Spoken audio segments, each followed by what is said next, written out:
לא שומעים!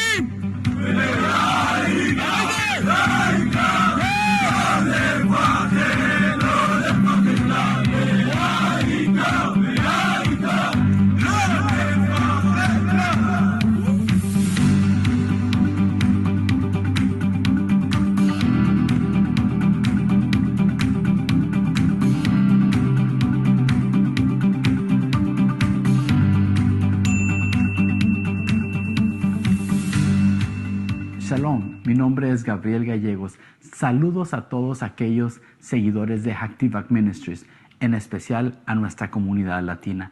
El día de hoy queremos compartir con ustedes uno de los artículos más impresionantes que podemos tener en nuestra tienda virtual. Te invitamos a que te quedes y a conocer más del modelo tridimensional del templo.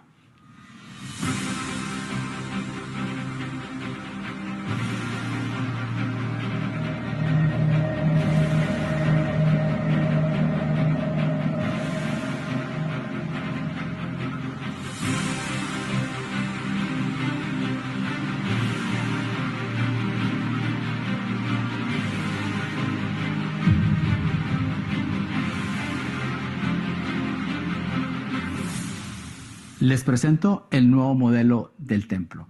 Una de las cosas adicionales que se han agregado en esta impresión es esta base donde está de una manera inclinada a 45 grados. ¿Para qué? Para que pueda enseñarse mejor a nuestra audiencia. O si usted, al igual que a mí, le gusta ponerlo de la manera tradicional y ponerlo en una superficie plana, pues también puedo hacerlo. De esta manera usted lo puede poner en su oficina o en su lugar de estudio o en su lugar de reunión. ¿Para qué? Para que la gente pueda admirar la gran maravilla de lo que se ha podido llegar a hacer. Ahora les voy a invitar a que me sigan acompañando para mirar las siguientes adiciones que se le han agregado a este nuevo modelo.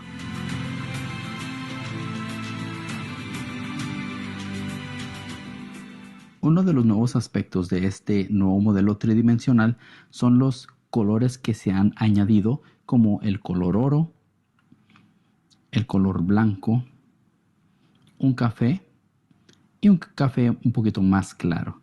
Podemos mirar el color blanco en los 15 escalones que están en el atrio de las mujeres, como también en las 4 lámparas.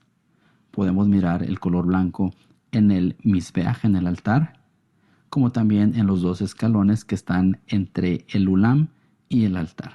Podemos encontrar este color blanco también en estos pequeños mikvaot o también baños de inmersión que se han añadido. También podemos apreciar en el misbeaj, el altar, se agregaron a color las 3 fogatas y en el centro podemos encontrar de color café más claro las cenizas del altar. Otro de los buenos beneficios de este modelo es de que los edificios adicionales, el techo puede ser removido.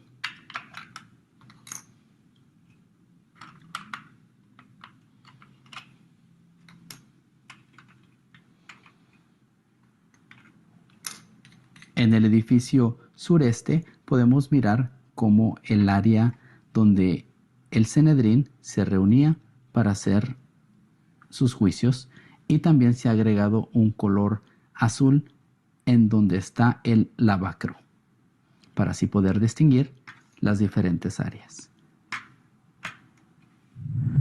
Les agradecemos mucho a cada uno de ustedes, especialmente a la comunidad latina, por estarnos acompañando. Pueden ir a Jerusalem Temple Studies y buscar la opción tienda o store en inglés y luego buscar modelos del templo y ahí podrán obtener el suyo. Bendiciones y gracias por su apoyo.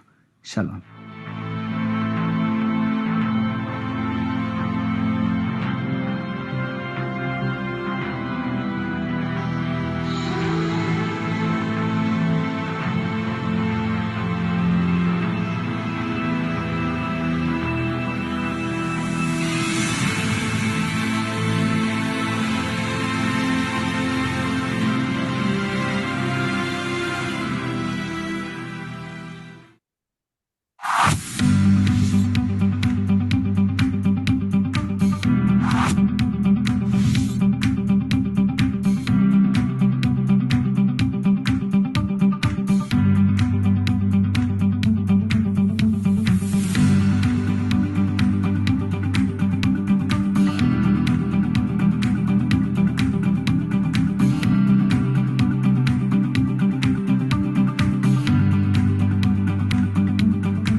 Shalom, mi nombre es Gabriel Gallegos. Saludos a todos aquellos seguidores de Hacktivac Ministries, en especial a nuestra comunidad latina.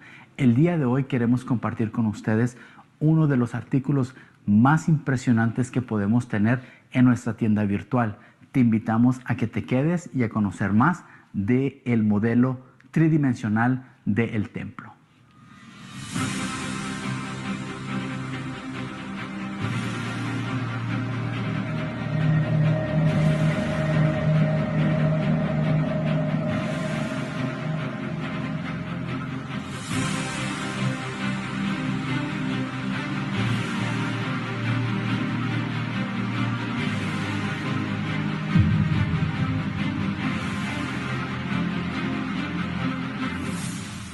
Les presento el nuevo modelo del templo.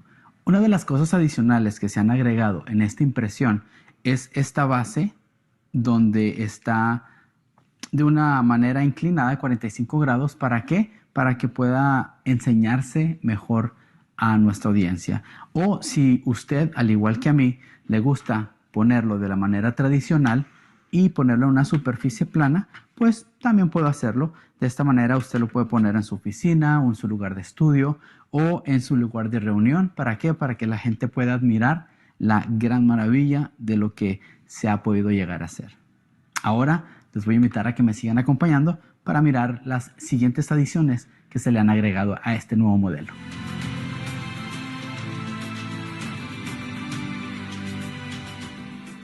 Uno de los nuevos aspectos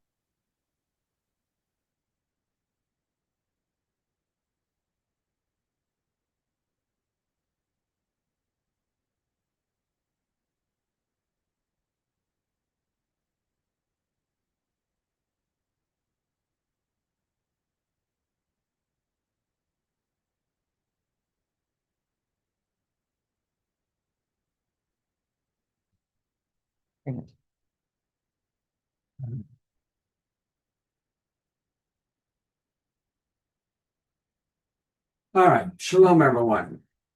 Well, I hope that you're starting to get ready for Hanukkah because it's right around the corner.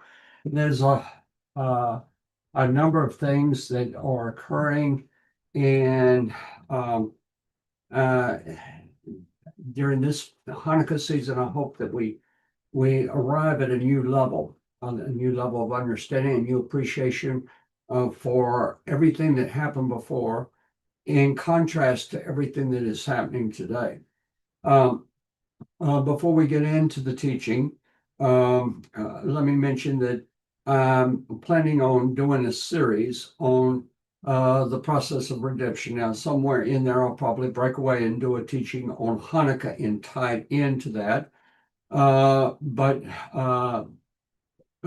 Being that we get through our topic for tonight, next week we're going to deal with the 15 songs of ascent and how they anciently, as the people sang these songs as they came to the temple and as they were in the temple, that they spoke of the day that you and I are on the threshold of.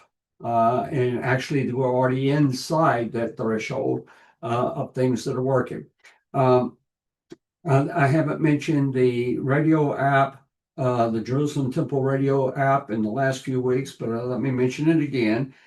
First off, you do not have to be a member of Jerusalem Temple Study. It is a free app, and it's a collection that continues changing, where you just turn it on and there is a teaching from days gone by, some recent, but some going back to probably the 1990s or even before that. Be sure to let us know what you think about it, and also if there are any glitches or anything, because we're working to improve it. Also, we have our newsletter that goes out. We have both a digital and a snail mail edition. The snail mail is going to be shorter. The digital has much more in it. If you want the snail mail, you need to send it to office at at JerusalemTempleStudy.com. If you want send an email with your snail mail address. And if you want the regular mail being sent to you. We've got several people to pray for. Again, we ask for prayer for Jack Cash. That's Jennifer Cash's father, who's 86, going through chemotherapy for bladder cancer. So please be praying for him. Continue to pray for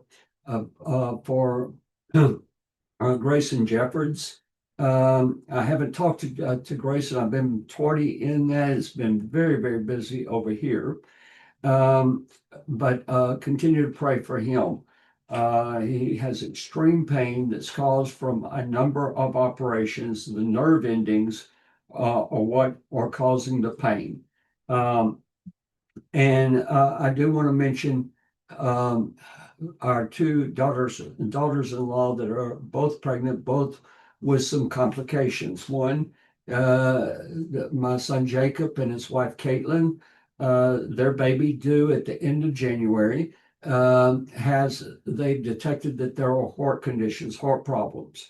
They will not know till the baby is born exactly with the scope of everything, but we're looking at a probable surgery or a series of surgeries. So please be praying for them. And also our son David and his wife Brandy. There's been some problems with gestational diabetes, or it kind of goes back and forth. At any rate, please be praying for them. Okay. All right, we're going to move into the teaching for tonight. And let me bring my slides up. And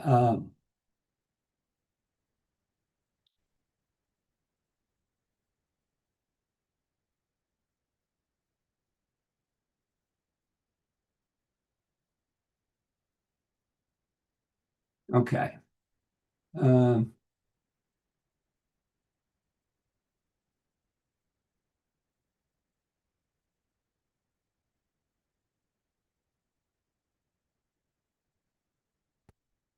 All right. You should be seeing the process of redemption biblically and in Jewish understanding. So let's talk about this. In Christianity, there is an idea of redemption, okay, or the final redemption. Now, you have a personal redemption and a final redemption. That understanding is quite a bit different from the Jewish understanding. There are elements that are in the Jewish understanding that, for the most part, are totally absent in the Christian understanding. Okay, but what we're going to be presenting is not the Christian, but rather the Jewish understanding. There are various elements that are involved here. Okay, and so I'd like to give you my personal opinion. In fact, let me stop sharing for just a moment. My personal opinion is that the period of the redemption began in the late 1800s. It has been coming and moving steadily forward to where that we are today. And what it began with was, of course, the Zionist movement, Theodore Herzl, the trial of Alfred Dreyfus, and surprising, it was very surprising in that it did not come out of the religious Jewish quarter. It came rather from Jews that were very secular and historic reality, based upon the anti-Semitism that rose up with the Alfred Dreyfus trial, that Jews would need a homeland. First off, they were not looking as primarily or specifically at the ancient land of Israel. They were looking for a homeland anywhere, even considering forming a Jewish location where Jews could come to from all over the world, in Africa, the Congo, and so forth. And we had mile markers along the way. They began working for that vision changed to where that they were working for a Jewish homeland in the ancient land of Israel. People thought they were crazy. They thought they were insane. They thought it would never happen in 1,000 years, or certainly not within several hundred years. From the time of the first Jewish Congress to the establishment of the state of Israel was a period of 50 years. In the Balfour Declaration by Great Britain, which, by the way, came just prior to Great Britain being in control of the territory. The territory at that time was called Palestine, which included not only what we call the land of Israel today, but also it included Jordan. And during World War I, General Allenby of the British Army, he drove the Turks out, and the stories that are there are very, very remarkable. But he was in Jerusalem. And this was remarkable because on November 2nd of the same year, he enters in December, but November 2nd is when Great Britain agreed to work for a Jewish homeland in the ancient land of Israel. And so that got shut down somewhat by what was called the White Papers. The White Papers were papers that were basically designed to limit Jewish immigration into the country. Now, the immigrants that were coming, while there have always been religious Jews that were in the land of Israel, in locations like Safat, okay? You might know it as Safed. But the majority of the people that were coming were not religious in nature. They were fleeing from areas of persecution out of Poland, out of Russia, and coming in, and they were fleeing for their lives, not seeking God. And so, of course, we had there was an Arab uprising in the late 1920s, a terrible massacre, and a very small Jewish population in the country. And then came the Holocaust. The end result of the Holocaust, it shook the world. It's very strange that it shook the world, in that we have a slogan that came out of it, never again. But yet here we are. And there are countless individuals and countless organizations and countless podcasters and media people that are literally denying that the Holocaust ever took place. Of course, the result of the Holocaust, the end of it, Jews started flocking to the land of Israel. Haganah was sending teams into Europe to move the people. But again, the White Paper was in every aspect seeking to limit the number of Jews that could come in. Why? Because of oil and because of money, because of political maneuverings and so forth. Jews that approached the land of Israel on ships or whatever means. If they were caught, they were put into detention camps. There was a major one in the island of Cyprus. There was another one. I've been to the one in Atlit. And the detention camp, I could not believe that I want to spend a moment just talking about the detention camp that we witnessed. It is a national park in Israel.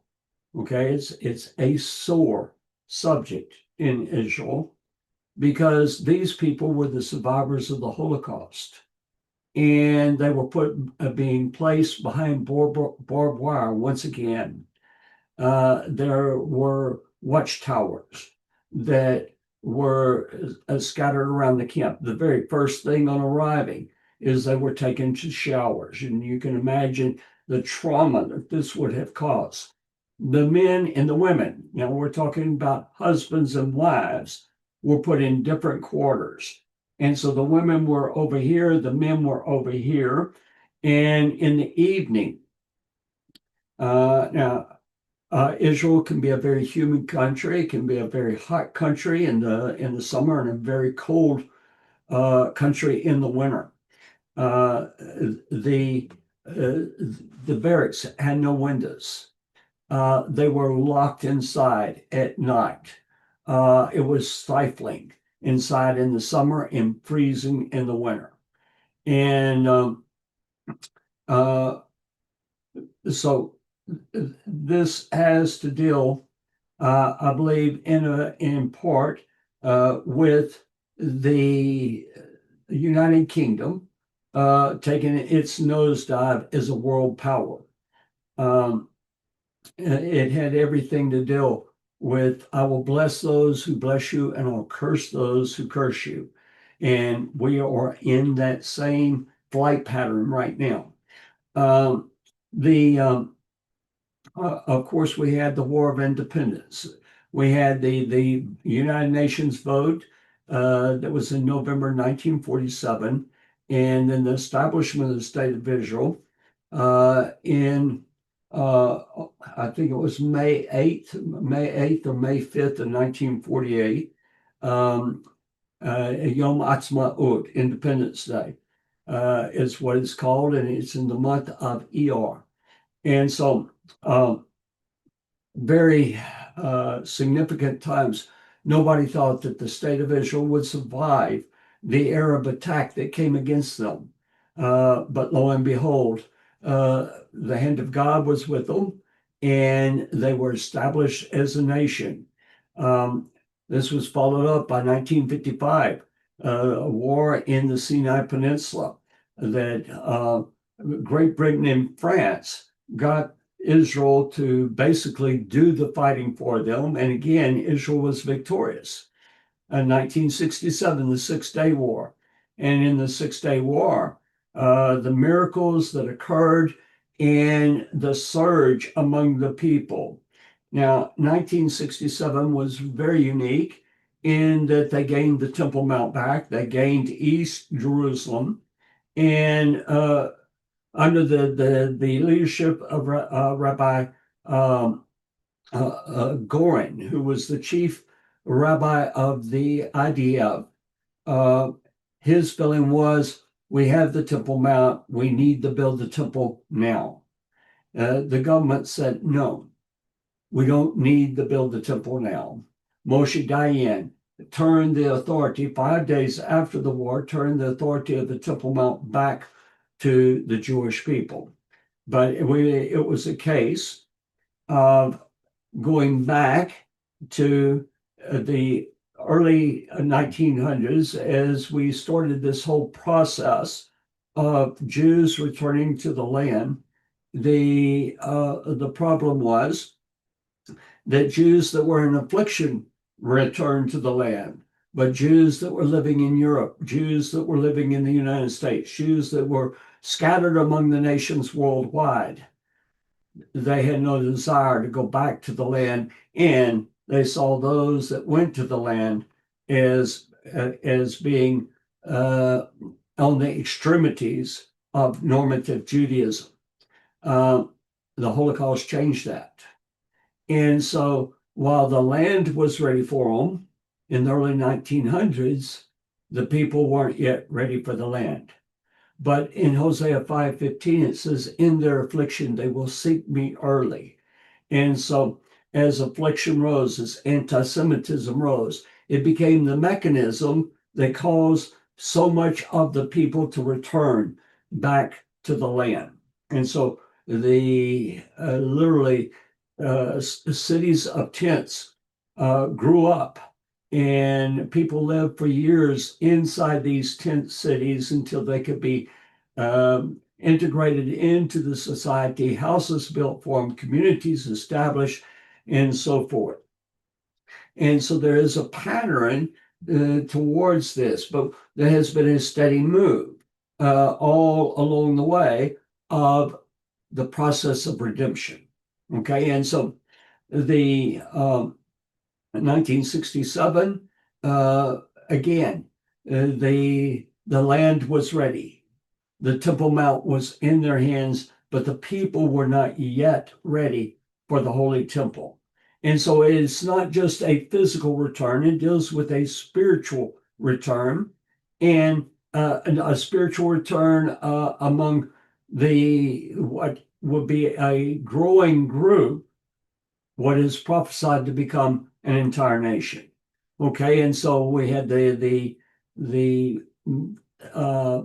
horrible episode of the 1973 Yom Kippur War, where the 67 war, the IDF felt invincible. The IDF, the soldiers felt the victory was ours. We were the ones that made it happen. And 1973, when the first few days of the war, Israel was on the verge of defeat, there was a reality, there was a change that occurred. And that change was, it wasn't us. We are good, but we're good because of God. And so there's been this shift along the way. Now, there have been numbers of wars dealing with the terrorists, the first Intifada, the second Intifada, the problems with the PLO, the Palestine Liberation Organization, and a horrible thing was the Nobel Peace Prize was awarded to Yasser Arafat. Just an unbelievable thing. But the wars in Lebanon, wars that took place throughout the territories. Following 1967, it began a development of settlements in what was then termed the West Bank, meaning the West Bank of Jordan, okay? And Jordan originally was called Transjordan, and then the West Bank was under their jurisdiction until 1967. But we had the start of the Jewish communities.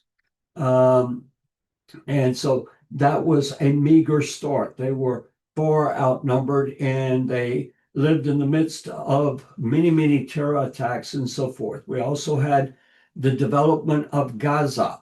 And so the Gush Katif, the communities that were there, and following the 1973 war,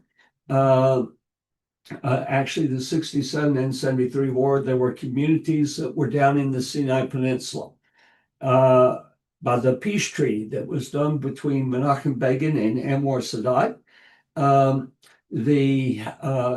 Egypt was returned to, the Sinai Peninsula was returned to Egypt. Those communities were demolished, and the people that lived in the communities that had built literally cities there, they came back to the mainland of Israel. And for years, the promises that were made to them about you will have new homes, we're going to recompense you for all of these various things were not fulfilled. Now, with Gush Katif, we're going to go, I want to stop there, and we're going to go back to our slides. And we got about 3 slides before we get into it. But here we have the process of redemption. Okay, and so basically, the redemption is going to involve the establishment of the Holy Temple.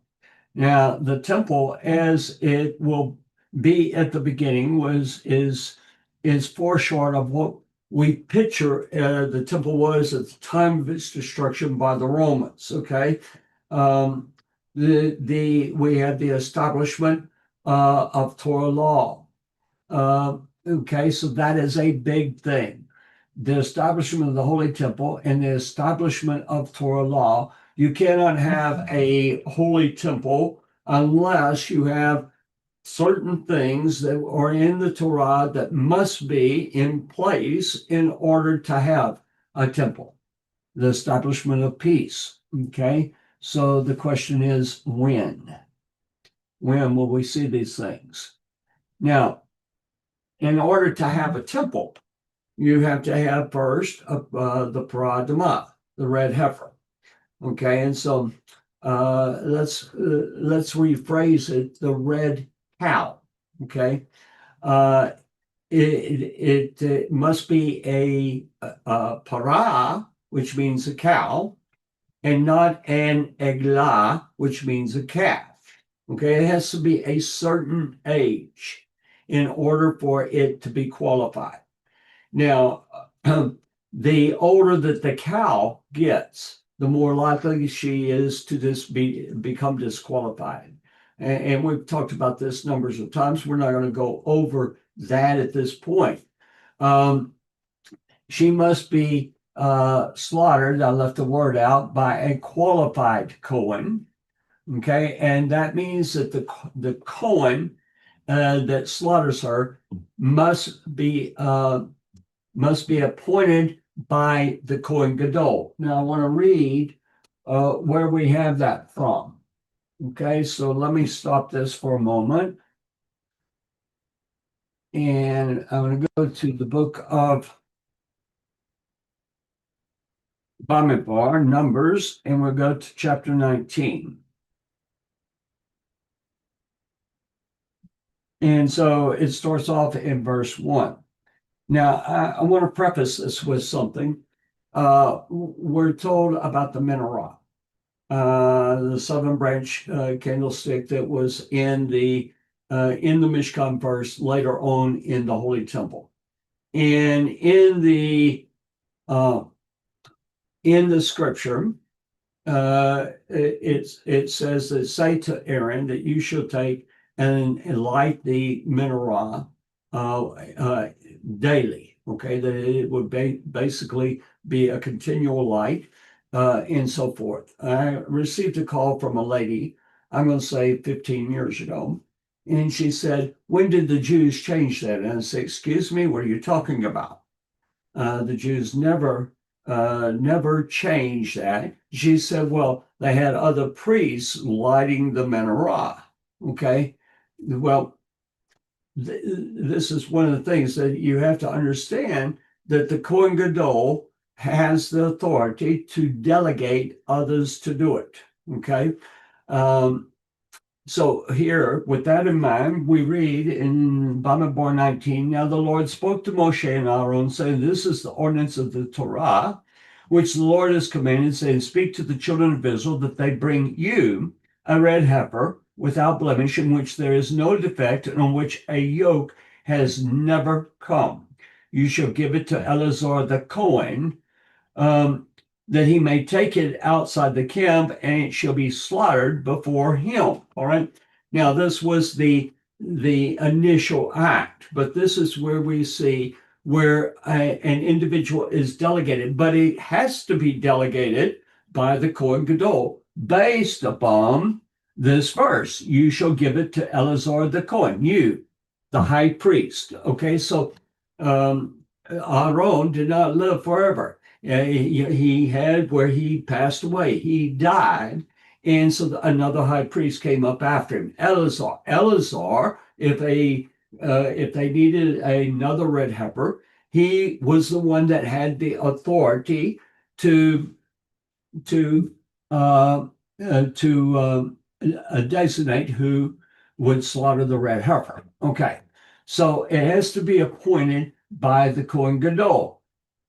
Okay, and so number two, it has to be corpse free, and that the individual, has to be corpse free. In other words, that he cannot have corpse impurity.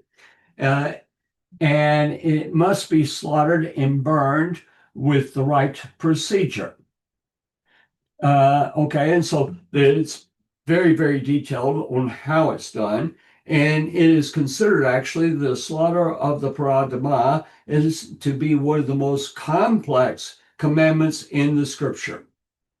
And he must be slaughtered at the right location. And we're going to go a little bit into that.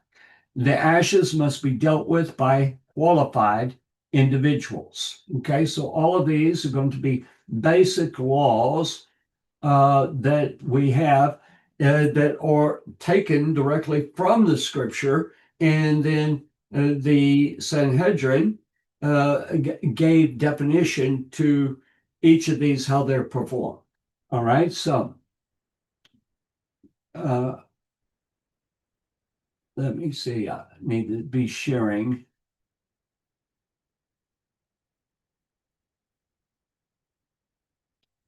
Okay, so these were the what we just saw. It has to be the right age. It cannot be an eglah, but it has to be a parah. It must be slaughtered by a qualified Kohen. It must be appointed by the Kohen Gadol. It must be corpse free. Must be slaughtered and burned with the right procedure. It must be slaughtered at the right location. The ashes must be dealt with by qualified individuals. Okay, now I'm going to stop sharing. I want to tell a short story. I came across this Mishnah on Shabbat. We had a number of people here. It was a really tremendous Shabbat.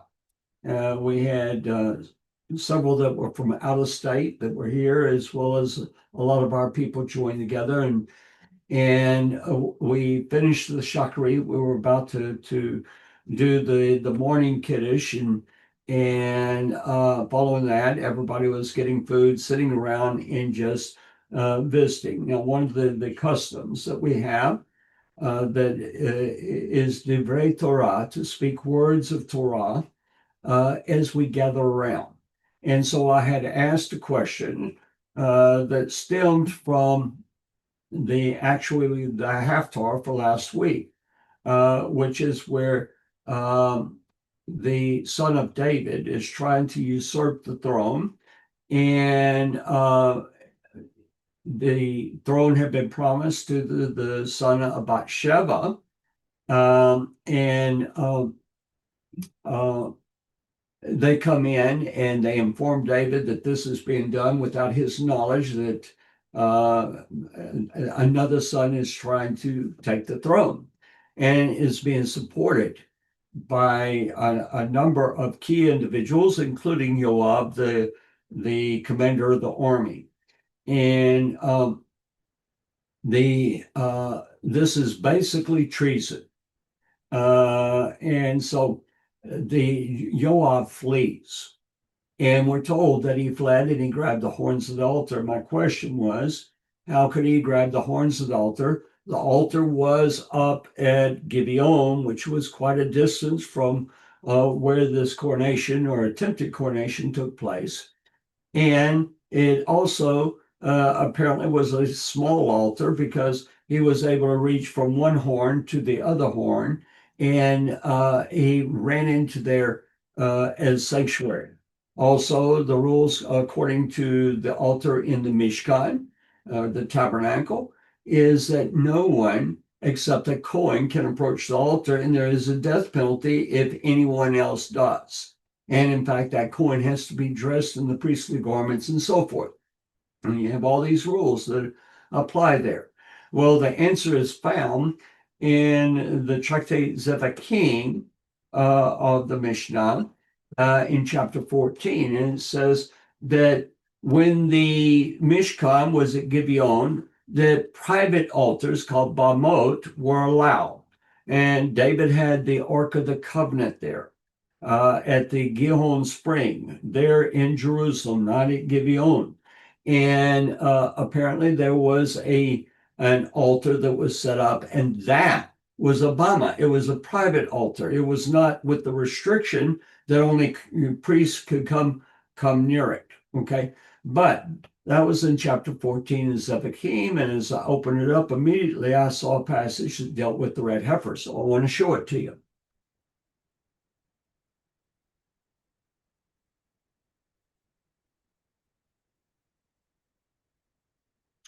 Okay. All right.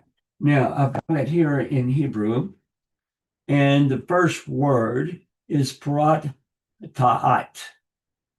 Hatat, excuse me, parat hatat. And it says, if one burnt the cow of the sin offering. Well, immediately you should have a question. The animals that we have in the Holy Temple are going to be lambs, goats, and bulls.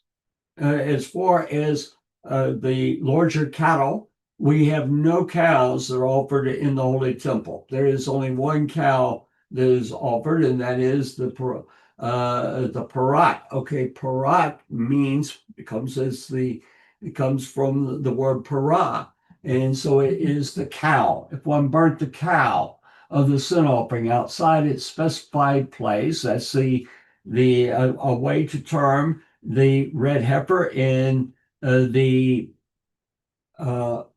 is associated with a sin offering as a person has corpse impurity, okay, which was caused by sin. We have death caused by sin. So, two, if he offered up the scapegoat, that's the Azazel outside, he is not liable, since it is written, and he did not bring it to the door of the tent of meeting. Okay, so that's going to be right here, Patach, Okel Moed, to the door of the tent of meeting. Whatever is eligible to come to the door of the tent of meeting, whatever is eligible to come to the door of the tent of meeting, one is not liable on its account. Again, you have the same three words here, Patak Ochel Moed. So right here and then right above it, okay? The door of the tent of meeting. So what is that? All right, this is the Kahati commentary. We're going to use this to talk about the rise of the Sanhedrin. In other words, the Sanhedrin that we have today, which is called the Nascent Sanhedrin, is a Sanhedrin informing, and it has to go from the place that it is to the place that it must be for the redemption to come. And it's going to be very similar to the start of the Zionist movement back in the 1890s, of how it went forward, and there were stages, there were landmarks along the way. And not only was the land being prepared, the people had to each be prepared. And regrettably, much of this came as a result of affliction. Okay, so the rise of the Sanhedrin. Now, this is the Kahati. The Kahati Mishnah is what we were reading from before in Zephachim 14:1. And this is the commentary on that Mishnah. If one burnt the cow of the sin offering, in other words, the red heifer, referred to in Numbers 19:9 as Hatat He, it is a sin offering. Hence the designation cow of the sin offering outside its specified place. Whoa, which resembled a vat. Hence Gita in our Mishnah, marked out for burning the cow and gathering its ashes. So too, if he offered up the Azazel, the scapegoat, sent away into the wilderness to Azazel on Yom Kippur, Leviticus 16:8, Leviticus 16:10 and 21. The wilderness, outside after the priest's confession over it within the sanctuary. And then again, it's going to be Leviticus 16:21. He is not liable for offering a sacrifice outside the temple. since it is written, Leviticus 17:4, and he did not bring it to the Patakel Moed, to the door of the tent of meeting, to offer an offering to the Lord, and that man shall be cut off from among his people, the sin of Karet. Hence, whatever is ineligible is not singled out to come to the door, the Patakel Moed, or the temple court. One is not liable to Karet or sin offering on its account for offering it up outside, which thus also applies to the red heifer and the scapegoat. Okay, so now this is the Art Scroll commentary. I have just a very small thing, and here we have Patak Hatat, okay, the Hatat cow, okay, Ashkenaz pronunciation here, Hatas. Cow was burned in a designated place on the Mount of Olives. This is the Hebrew for Mount of Olives, Har Hazatim, which faced the portals of the temple.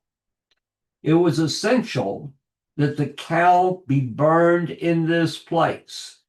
Okay, now we're going to have a ruling of the Sanhedrin that will literally deal with this particular Mishnah. Okay, and so let's go forward. Now this, really, this is an article that came out by Eliyahu Berkowitz. And what it says, I'm sorry that didn't have the entire caption in there. Update and clarification regarding the red heifer from the Temple Institute and the Sanhedrin. That is the Nascent Sanhedrin. Now, I want to stop for just a moment. I keep up with the news. I get an update every day.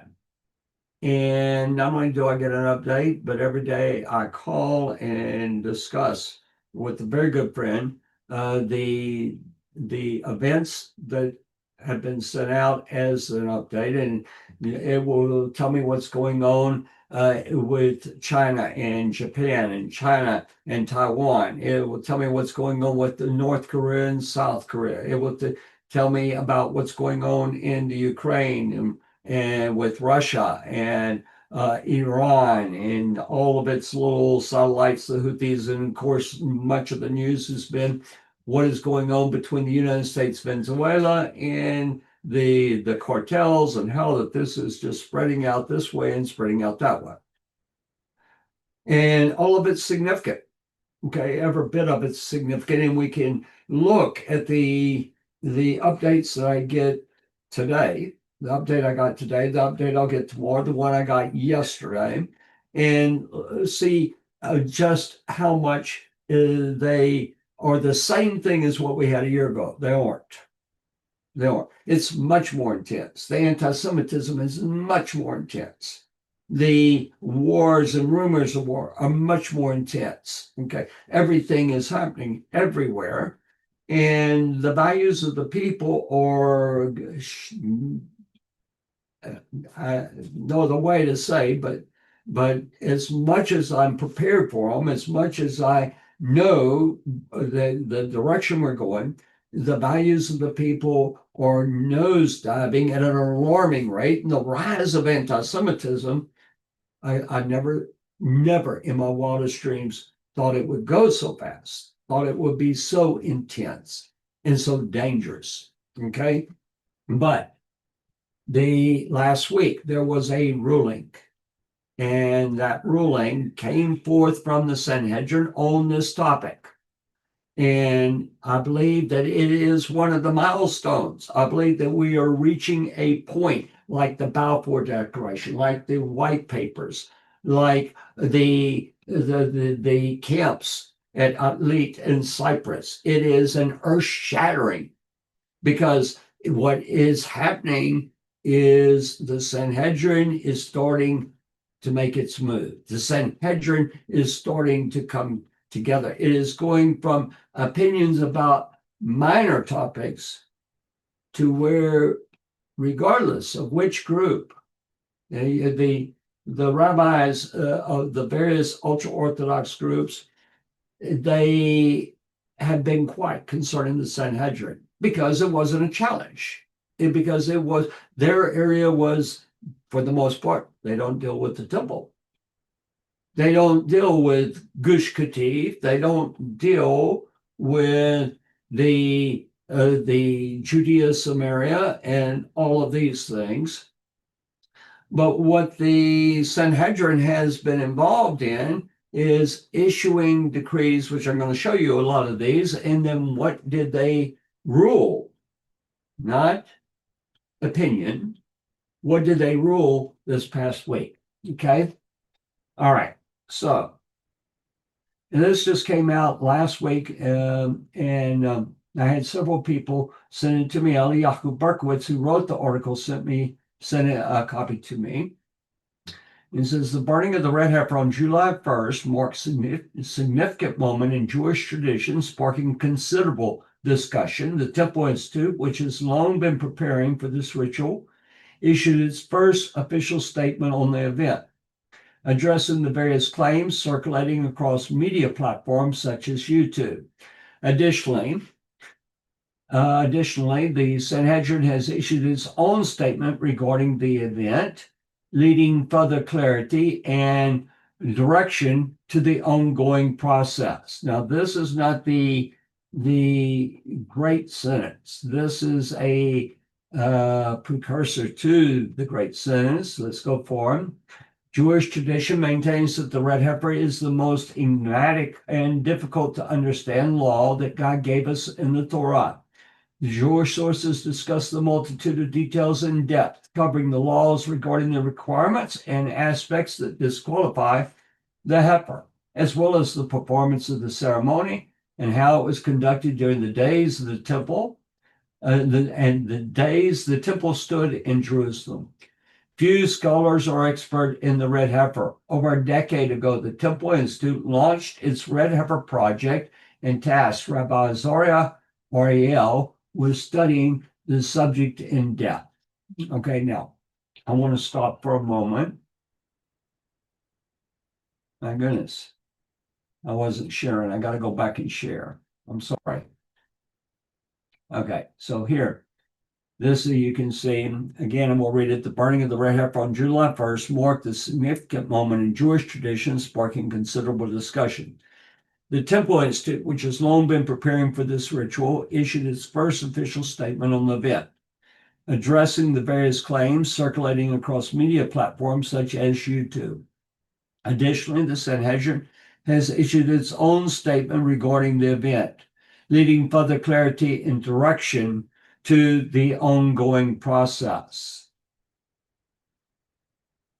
Jewish tradition maintains that the red heifer is the most enigmatic and difficult to understand law that God gave us in the Torah.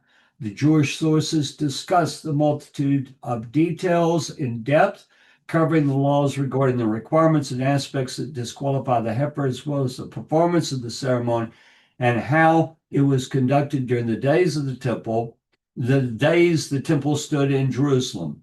Few scholars are expert in the red heifer. Over a decade ago, the Temple Institute launched its Red Heifer Project and tasked Rabbi Azariah Ariel with studying the subject in depth. All right. We're going to go to break in a moment, but I want to stop for a moment. The Rabbi Israel Ariel was the founder of the Temple Institute. And his story is really very dramatic. I have had several meetings with Rabbi Ariel, Israel Ariel.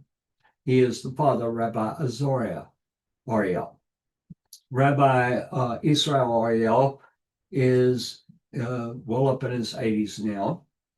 And Edgar Ramos is going to Jerusalem next week, at the end of next week, I believe on next Sunday. And he is lining up interviews to do, and he had contacted the Temple Institute and requested an interview with Rabbi Ariel. He got a call from one of the ladies that works there, and she said, well, first off, Rabbi Ariel doesn't normally do interviews. He doesn't speak English. And at any rate, Edgar talked to him and said, this, it would be good to have his input because he's kind of the father of all this. And I'm paraphrasing. And she said, well, I'll tell you what. And she said, maybe this girl could go and translate for him. And wanted Edgar to send a list of questions that he would be asking. And so Edgar called me and asked me to give him a hand on asking the questions. And this was just 3 hours ago that he called me, and if that long. And I thought about it, started thinking about it. I know one question. In 1967, the day that the IDF got the Temple Mount, Rabbi Ariel was with the paratroopers. He was one of the rabbis that was there. And his job that night was to stand guard up on the Temple Mount. And as he was standing guard, he had a bat kol, a voice from heaven told him to prepare for the building of the temple. And so that's where it began. It began there, and here we are today. And so one of the things that I would ask, well, I have to tell a short story. I had gone up on the Temple Mount. This is probably 1990, 1991, maybe 92, with Rabbi Richmond. And he and I were walking around. And I had this rabbi, ultra Orthodox. Okay. He had the black hat, he had the black coat. I mean, the whole deal, big long beard. And he comes up and he starts talking to Rabbi Richmond in Hebrew. And so he realized, Chaim said, he's shocked to see you here with me. And I mean, the rabbi didn't know me. Okay. What he was shocked about is non-Jews that came were as disinterested in the temple as Jews. They wanted to go up and see the Dome of the Rock. They wanted to go up and see where's the beautiful gate, where's Solomon's porch. Okay, but everything had to be about Jesus, not about the temple. And so what he was shocked at is that Chaim and I were walking around and we were looking, here's where the temple was, here's where this chamber was, this is where a gate was, and all of these things. And the rabbi was like, I've never seen this. I've never seen non-Jews come up. And the Jews that were going up with Rabbi Richmond, they were a handful. I mean, back at that point, it was a no deal. You just didn't talk about the temple. You didn't go there. And so it's not only the Jews that have come a distance, it's also the non-Jews that are coming and say, we need the temple. We need to understand the temple in all of its aspects. We need to understand the red heifer, what that has to do with everything, but we need to understand it not in the fairy tale version. We need to understand it as it is recorded in the scripture and then in the legal halakhic decisions that were made on defining these things by the Sanhedrin. And so we have this journey that we're already on, and we've come a distance. We still have a distance to go. But one of the questions that I would suggest that Edgar ask is, how do you see from where you first heard from God to begin this work to where we are now? And then the second part of the question, where do you see it going? Okay, we're going to go to break. And so let me, I will be about 10 minutes or so. And wait a second.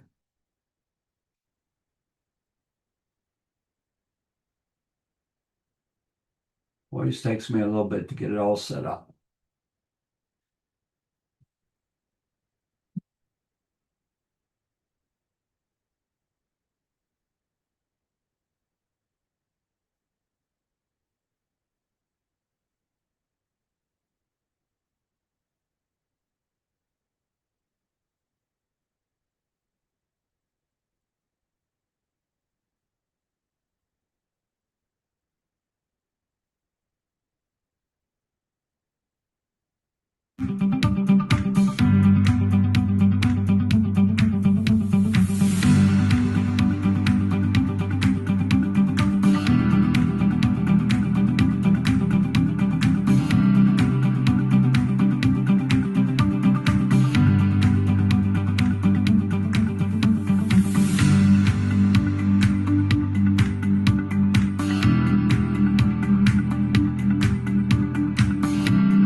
Shalom, mi nombre es Gabriel Gallegos. Saludos a todos aquellos seguidores de Active Ministries, en especial a nuestra comunidad latina.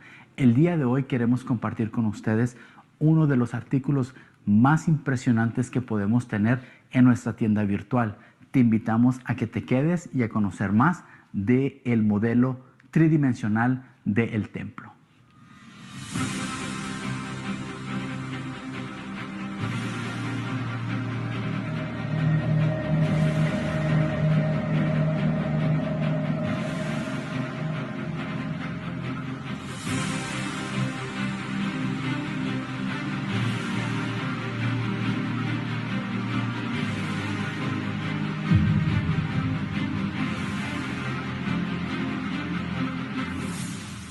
Les presento el nuevo modelo del templo. Una de las cosas adicionales que se han agregado en esta impresión es esta base donde está de una manera inclinada de 45 grados. ¿Para qué? Para que pueda enseñarse mejor a nuestra audiencia. O si usted, al igual que a mí, le gusta ponerlo de la manera tradicional y ponerlo en una superficie plana, pues también puedo hacerlo. De esta manera usted lo puede poner en su oficina o en su lugar de estudio o en su lugar de reunión. ¿Para qué? Para que la gente pueda admirar la gran maravilla de lo que se ha podido llegar a hacer. Ahora les voy a invitar a que me sigan acompañando para mirar las siguientes adiciones que se le han agregado a este nuevo modelo.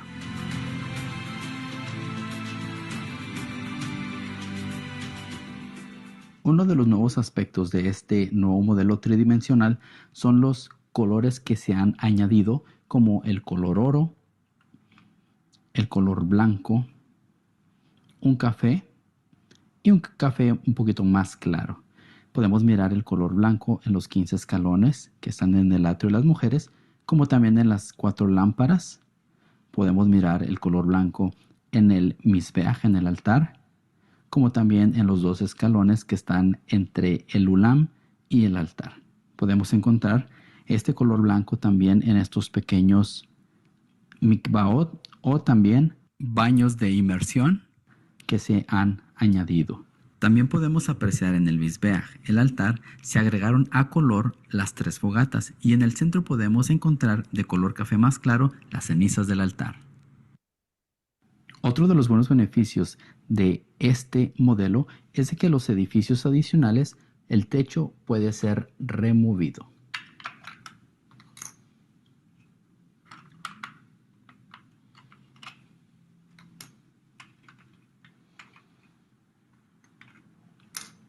En el edificio sureste podemos mirar cómo el área donde el Sanhedrin se reunía para hacer sus juicios, y también se ha agregado un color azul en donde está el lavacro, para así poder distinguir las diferentes áreas. Les agradecemos mucho a cada uno de ustedes, especialmente a la comunidad latina, por estarnos acompañando. Pueden ir a Jerusalem Temple Studies y buscar la opción tienda o store en inglés y luego buscar modelos del templo y ahí podrán obtener el suyo. Bendiciones y gracias por su apoyo. Shalom.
Shalom, mi nombre es Gabriel Gallegos. Saludos a todos aquellos seguidores de Active Act Ministries, en especial a nuestra comunidad latina. El día de hoy queremos compartir con ustedes uno de los artículos más impresionantes que podemos tener en nuestra tienda virtual. Te invitamos a que te quedes y a conocer más de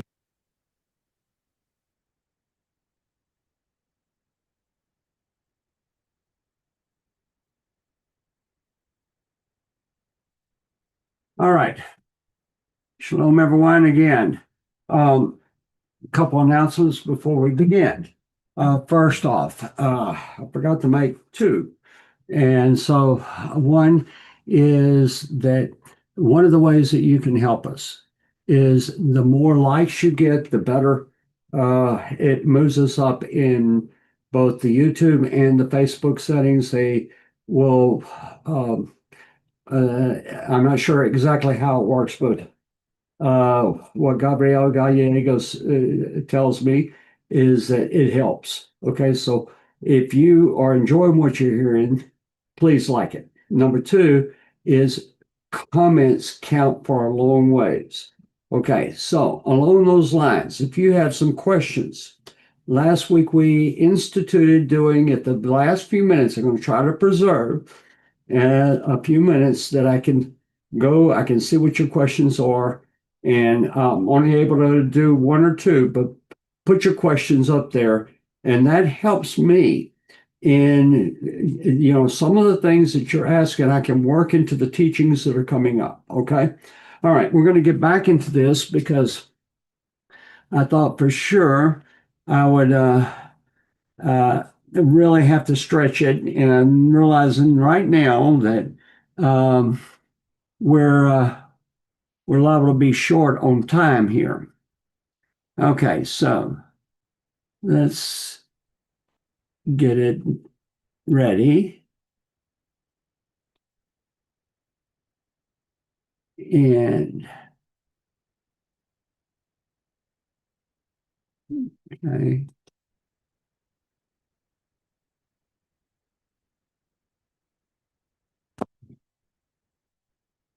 So we're going to go forward.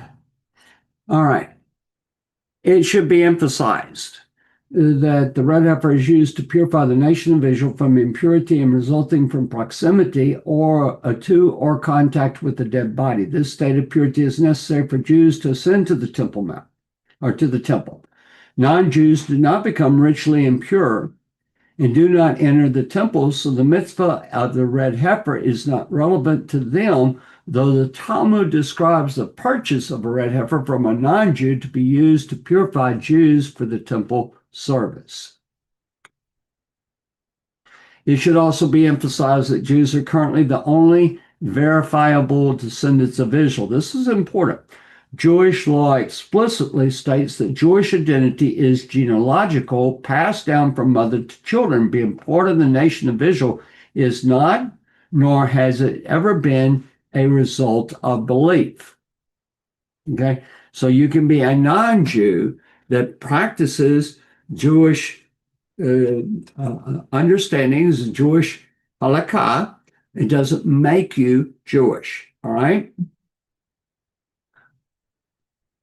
All right, on July 1st, a red heifer that had been housed at Shiloh by the B'nai Israel organization was prepared and burned on a pile of wood at an undisclosed location in Samaria. Now, notice that is not on the Mount of Olives, and it is not Petach Ochel Moed. The ceremony was carried out by a Kohen, a Jewish man descended from Aaron the priest. The cow was one of 5 red calves that were brought from Texas to Israel by B'nai Israel in September 2022. In light, now this is the Temple Institute statement. Okay, so many of you are aware that Eliyahu Berkowitz, who wrote this article, had put out an article that he was very upset about a number of things, and that he felt that he was being given misinformation and so forth. And he made the statement that he was not going to report on this anymore. I spoke to him the following day. Okay, he and I have been friends for a number of years now, since 2018. And I spoke to him, and the we talked about him being in a meeting that I held with my research group, and he was planning on doing that. Things came up because that was on a Thursday night, which would have been his 2 o'clock in the morning. He had a very, very important meeting where he was doing his presentation of what he saw as a difficulty that had come up over this red heifer incident, what was being claimed by the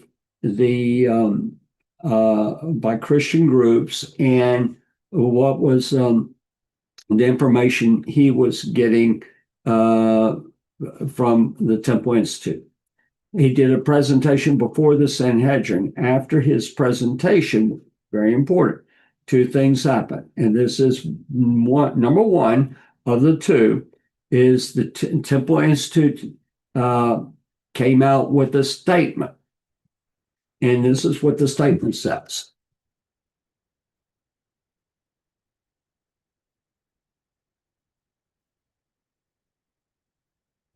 Okay.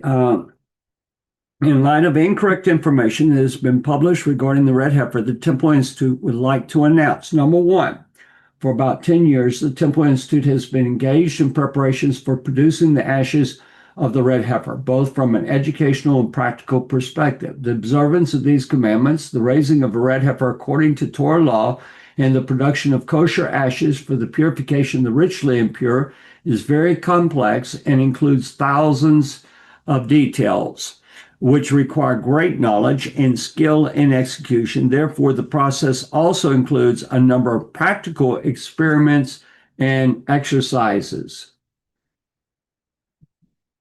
Number two, about 3 months ago, a practice was held in the Sumerian mountains in which a simulation of the making of the ashes of the red heifer was conducted.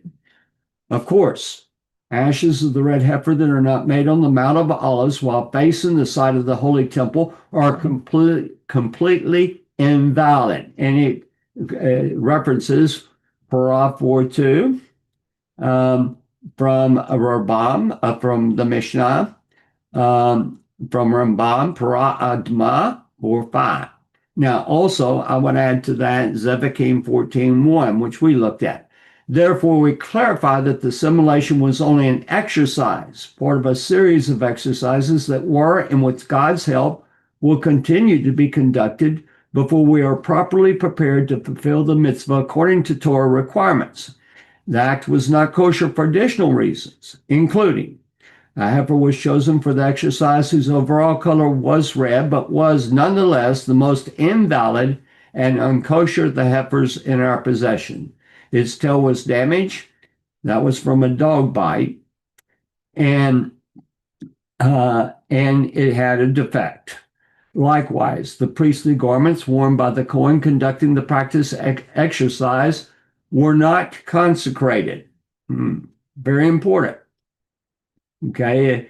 And so, in other words, that we are told in the Torah that the garments themselves, as well as the vessels that are used for the temple, that they have to go through a sanctification process. Now, I want to tell a little personal story. In fact, maybe this is unplanned, but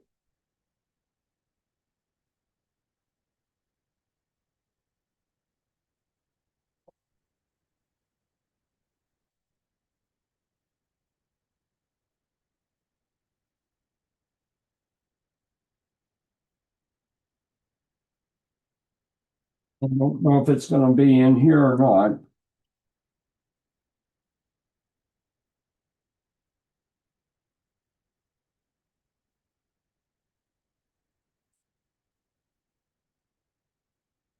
Give me a second.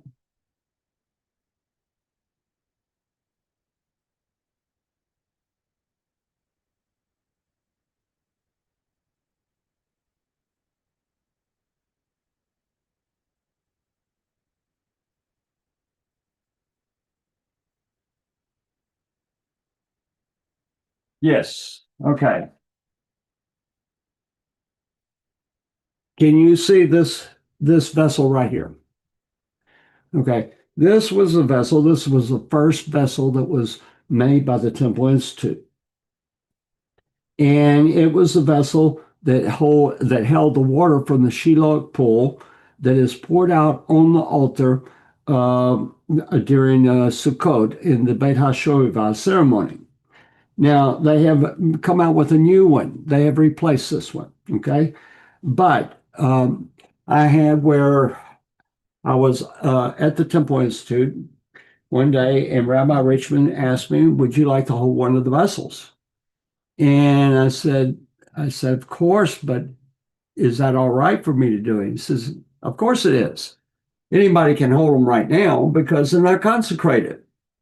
And so that was the vessel I chose right there. I held that in my hand.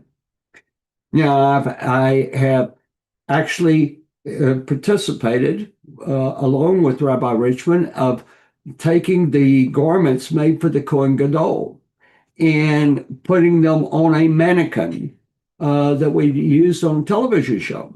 And we also did it in a conference together. And so I've held the bells before they were attached to the garment. Okay. I've held the Hoshem Mishpat as the breastplate of judgment. Why can I do it? I mean, you would think, well, my goodness, you'd have to be a rabbi or something. Okay. But no, not at all. In fact, when they're consecrated, I don't think Rabbi Richmond would be able to hold them, okay, because of their Kedusha, all right? And so none of the garments have gone to the, why? Well, because you have to have a Kohen Gadol. You have to have a ceremony that's set up. It has to be at a particular location and done a certain way, okay? Everything else that all you see, I mean, it's just amazing, okay? So let's go in here. And so it says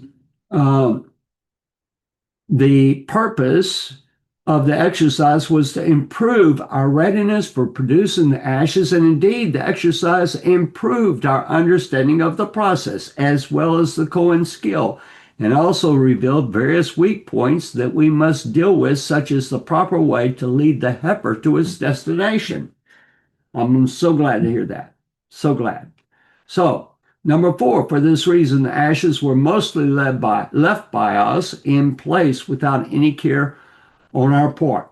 We did not collect samples of the ashes by people who are tamei met, impure due to contact with the corpse, and are therefore rendered ineligible for performing this mitzvah, only for the purpose of checking whether the equipment we have is suitable for the task, and important lessons were learned in this regard as well. In any case, all of the ashes are completely ineligible. That's pretty straightforward.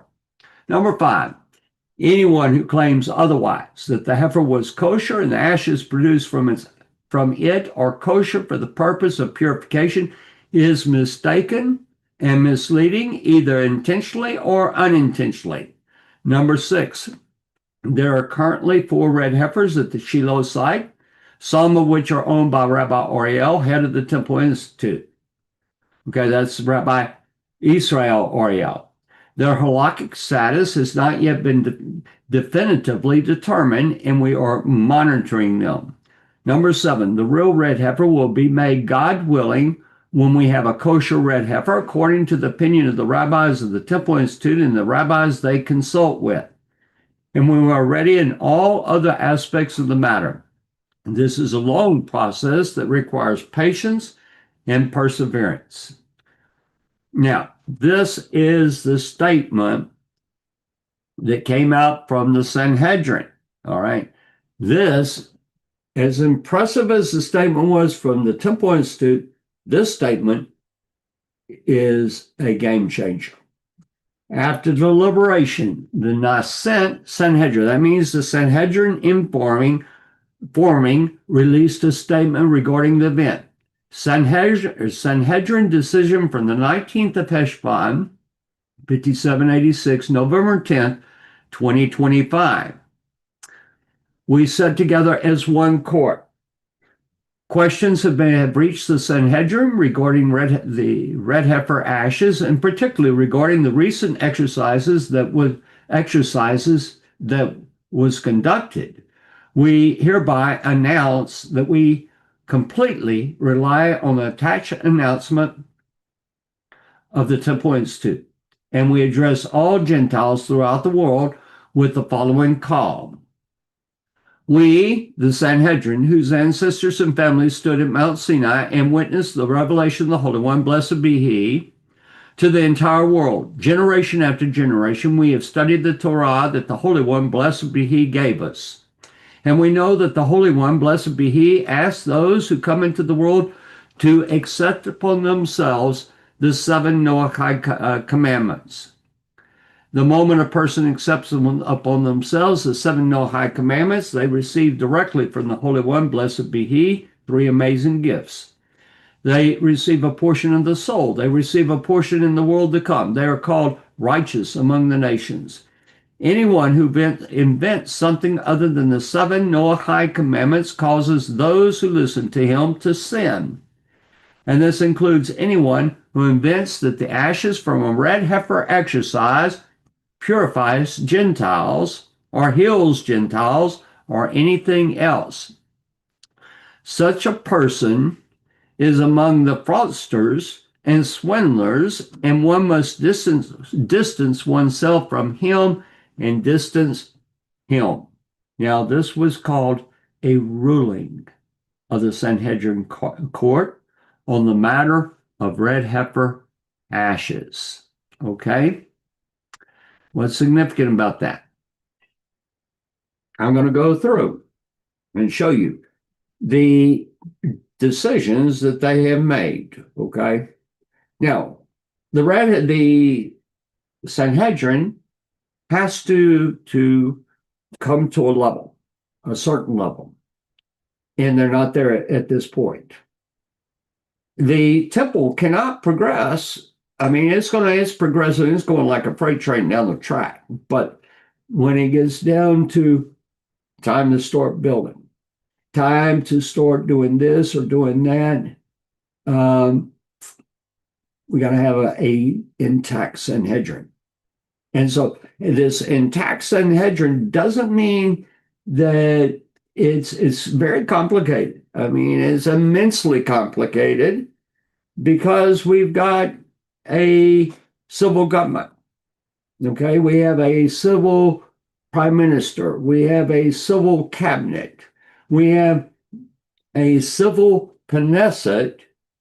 And here we're going to have the Sanhedrin, which is totally religious. Okay, and we got to have some way that this works in order for these decisions to be made and become binding.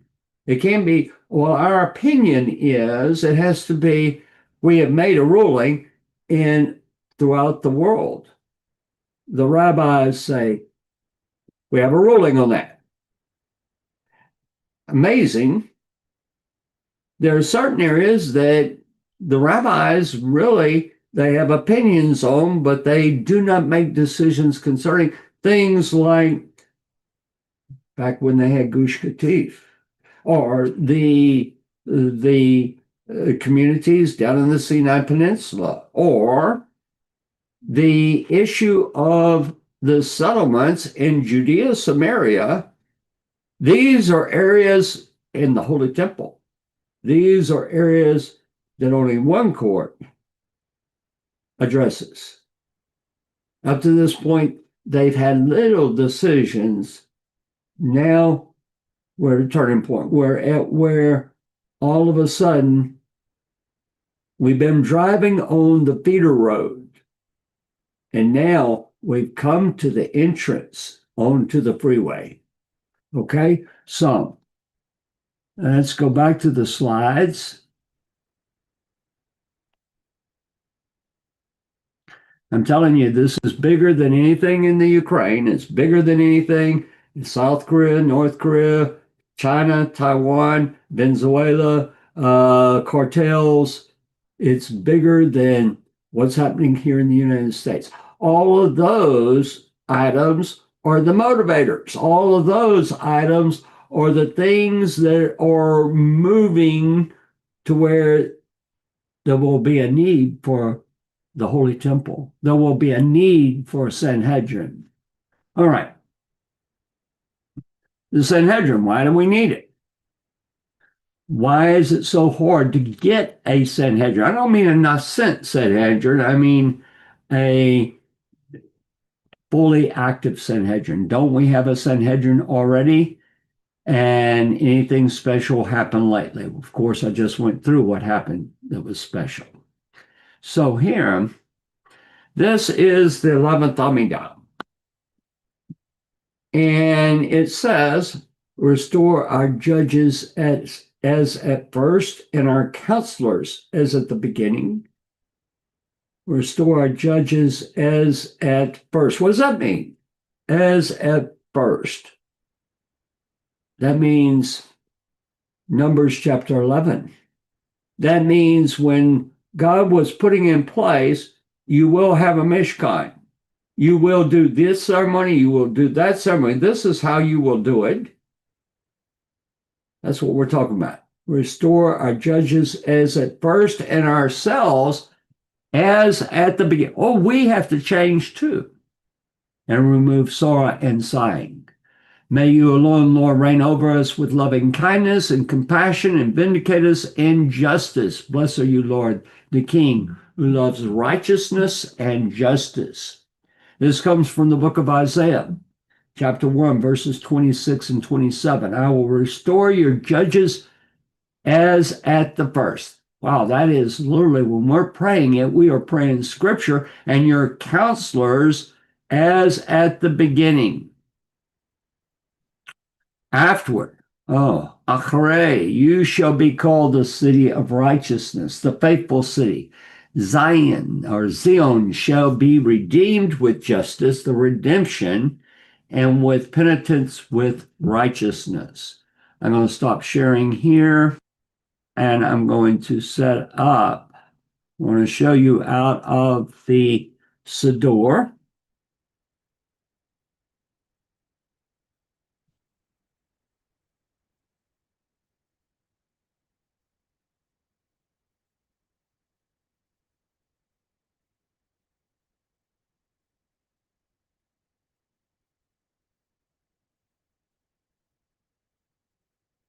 Okay.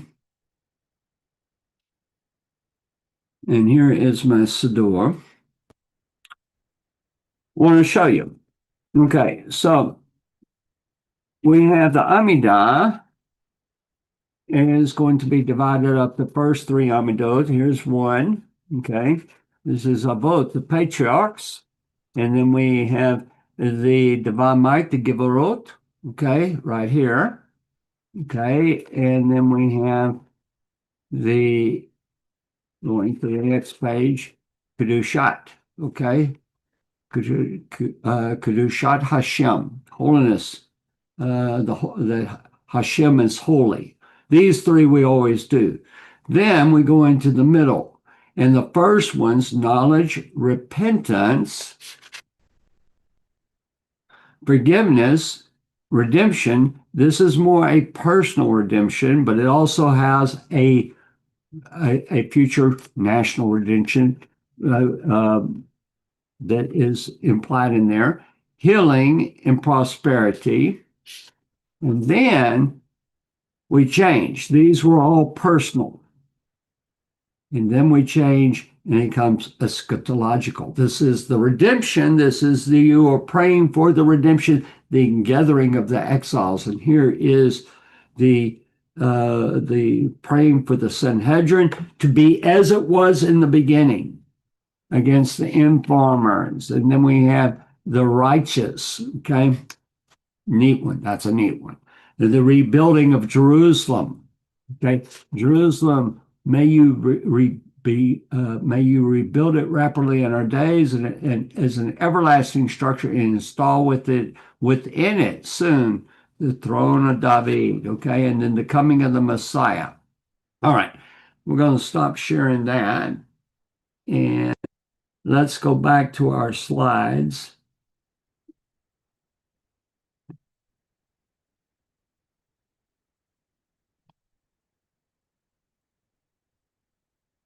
All right. So here this is a little bit of the history beginning in October 2004. An attempt was made to reestablish a revived Sanhedrin, a national rabbinical court of Jewish law in Israel. The organization heading this attempt referred to itself as the Nascent Sanhedrin or Developing Sanhedrin and regarded itself as a provisional body awaiting integration into the Israeli government as both a Supreme Court and an upper house of the Knesset. And that has not happened, and I sincerely have doubts that it might. The Israeli secular press regards it as an illegitimate fundamentalist organization of rabbis.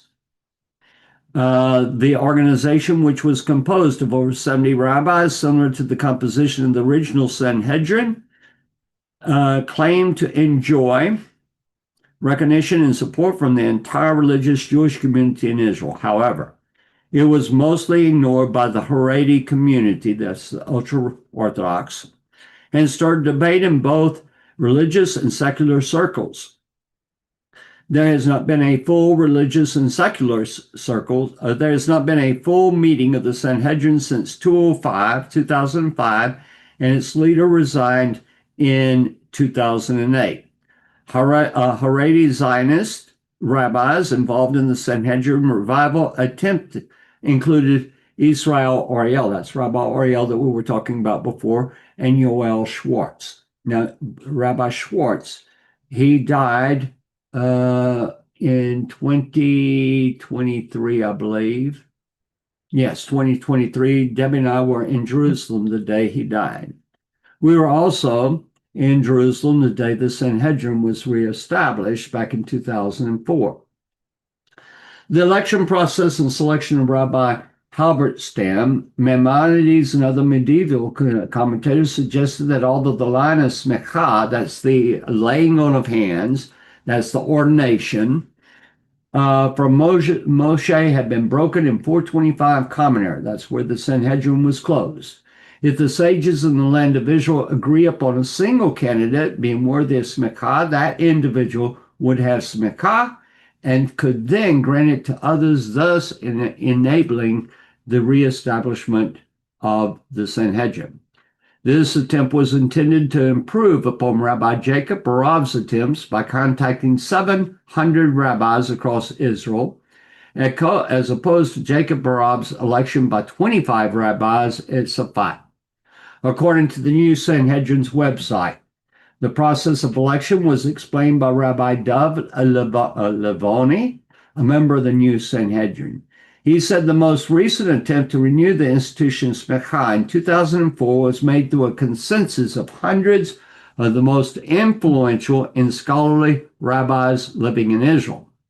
While Rabbi Jacob Barav and Rabbi Yosef Karo led an excellent halakhic foundation for understanding, laid an excellent halakhic foundation for understanding this teaching of Maimonides, the current attempt to reestablish the Jewish Sanhedrin has tried to learn from previous attempts and avoid some of the pitfalls. Now, they put out 50,000 flyers, all kinds of things. I want to go forward. I've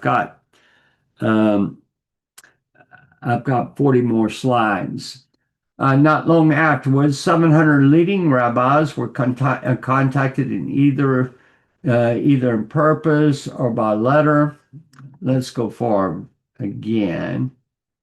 A great deal of discussion on the Sanhedrin forum appears to indicate that the new Sanhedrin is currently taken up with philosophical discussions about the theory of Jewish law. The point is repeatedly made that the Sanhedrin must solve many complex halakhic issues before it can begin to make any statement or decision in terms of Jewish law.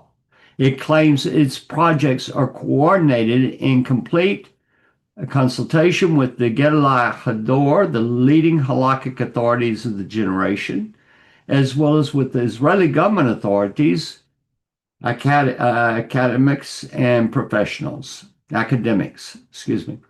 The Sanhedrin Initiative seeks to empower Jews to perform national mitzvot that, thanks to technological advances and or sociological developments, are currently or imminently in the realm of the possible.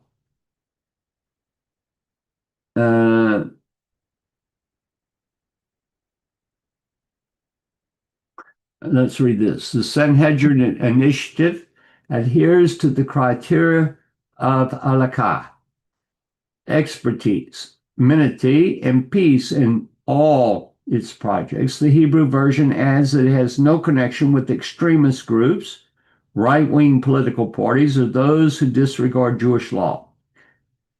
Events as portrayed by the media, however, have not always fit this picture. The new Sanhedrin formed a committee to collect opinions as to the exact location of the Temple and Temple Mount. Some of its members ascended to a portion of the Temple Mount that was added by Herod and is considered permitted to Jews according to some opinions. This visit culminated in a declaration that the Jewish people should begin collecting supplies for the rebuilding of the temple. They have announced ties with various academic scholars and institutions. They issued religious rulings on the formulation of the Rakim prayer for Tisha B'Av services, the kashrut of pheasant and quail, and the proper formation of the Birkat Hamazon, the grace after the meals. There was dialogue with the Ministry of Education over the Bible and Scriptures curriculum. They support Jewish settlement of the West Bank and oppose the Gaza withdrawal. That is one of the stronger statements here. An Israeli court allowed a defendant to consult a ruling from a subordinate court of the Sanhedrin. Since February 2006, the Nascent Sanhedrin has been represented on the internet by the Friends of the Sanhedrin. They supported religious and right-wing parties in the 2006 Israeli elections. During the Lebanon War, they offered extensive opinions in the area of war and military policy. They opposed the gay pride parade in Jerusalem in September 2006, which was canceled, declaring participation in the security operations for the parade a criminal act. They issued repeated calls for soldiers and policemen to disobey orders that the Nascent Sanhedrin regards as contrary to Jewish law. They blew the shofar on Rosh Hashanah in September 2006, which fell on a Shabbat. This was essentially a claim to the rights and authority of a true Sanhedrin. Summoned an IDF officer who issued restraining orders for several residents of the West Bank to appear before the Nascent Sanhedrin. This resulted in a police investigation of the rabbis who issued the summons. However, the reaction of the new Sanhedrin was defiant. Their annual public conference in 2007 included calls for the public to support a government based on Jewish law. For Passover 2007, they led a drive to offer the Passover sacrifice on the Temple Mount. In May 2007, they launched a diplomatic peace initiative aimed at averting a conflict between Israel and Iran and resolving the issue on the Temple Mount. In August 2007, at the request of the Falun Gong, the new Sanhedrin was to deliberate persecution of the movement by the Chinese regime. In October 2007, several members of the new Sanhedrin ascended to the Temple Mount and began saying short prayers on the Mount with the apparent support of the Israeli government. In January 2008, they wrote a letter to U.S. President George W. Bush during his visit to Israel, requesting that he not divide Jerusalem. The letter was delivered by former Sephardic Chief Rabbi Mordecai Eliyahu.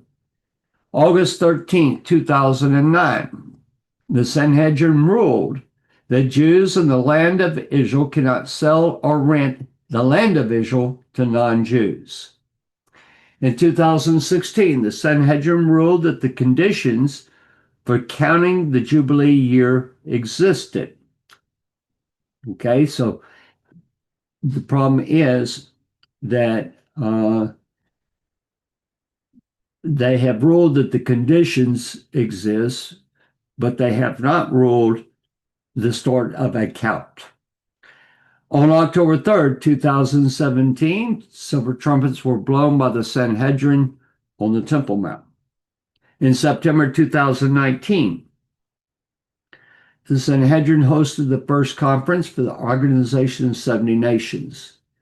The organization will bring together all of the nations under the common belief in the sanctity of the Bible and the sanctity of all mankind. In February 2022, the Sanhedrin has a no high court. 7th of February 2024, less than a year ago, the Sanhedrin called for no deal for the hostages until Hamas is entirely eliminated. In February 2024, the Sanhedrin called on the government of Israel to reject the International Court of Justice. In September 2024, the Sanhedrin called upon crypto Jews, those who have been forced to convert to other religions or became atheists, to return to the Torah and the land of Israel. In November 2024, Sanhedrin announces ruling. All Jews worldwide must come home to Israel immediately. In response to a ruling from the Sanhedrin, it's misspelled here, calling on all Jews in Galat, that means the dispersion, to go up to Israel. A letter of 30th December 2024 from remnant of Jews in Sudan and Ethiopia who have declared their willingness to go to Israel. March 13, 2025, Sanhedrin announces ruling Hamas is Amalek, must be entirely wiped out. On this list, the ruling from last week, November 10th. The ruling is it was an exercise. It was not valid. It is recognizing the Temple Institute as the responsible party, and under the the Sanhedrin's direction, as a matter of the Sanhedrin met with Eliyahu Berkowitz. I haven't discussed with Eliyahu how all that came out. I'm just seeing what's happening. Okay. And to me, it's very significant. It is where the Sanhedrin is taking the cow, not the bull, by the horns, and that all questions, they might go through the Temple Institute, but all questions will be directed to the Sanhedrin, and the Sanhedrin is moving into a place of authority. And that is significant. This is a big one, and it can be followed by other decisions regarding the Holy Temple. It can be followed by decisions that are going to deal with Judea, Samaria, and so forth. All right, let me stop sharing, or let me get to where I can see your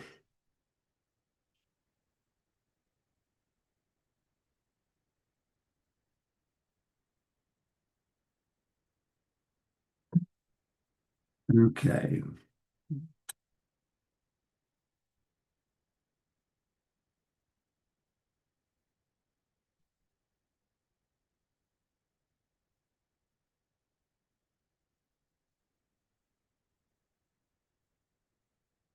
And figure out how to get to where I need to.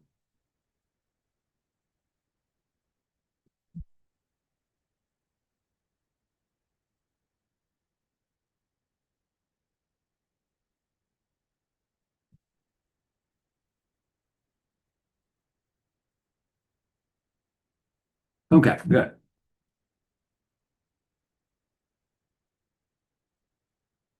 All right.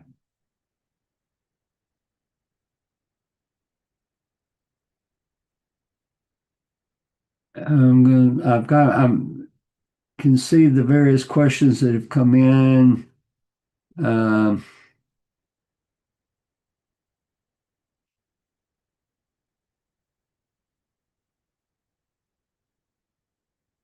haven't seen a question yet. Let's see. Y'all get busy and send me some questions.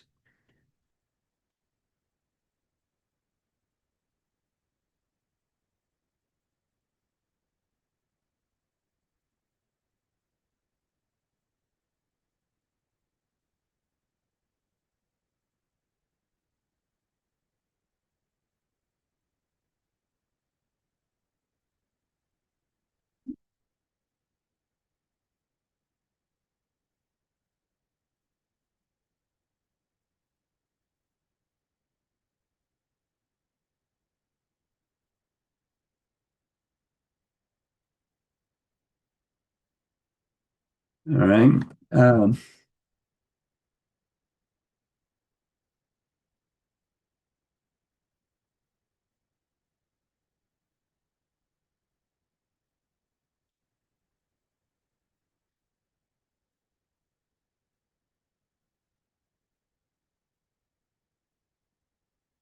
right.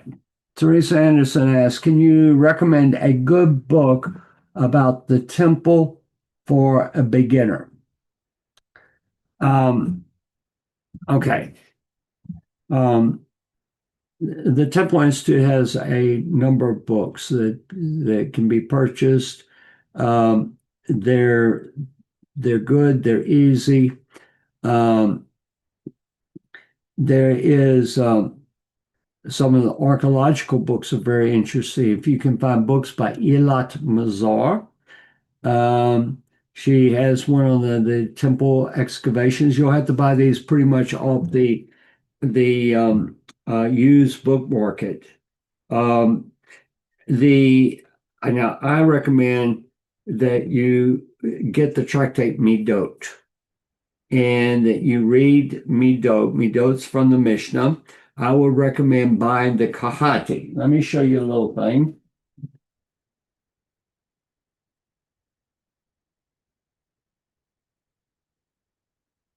Okay.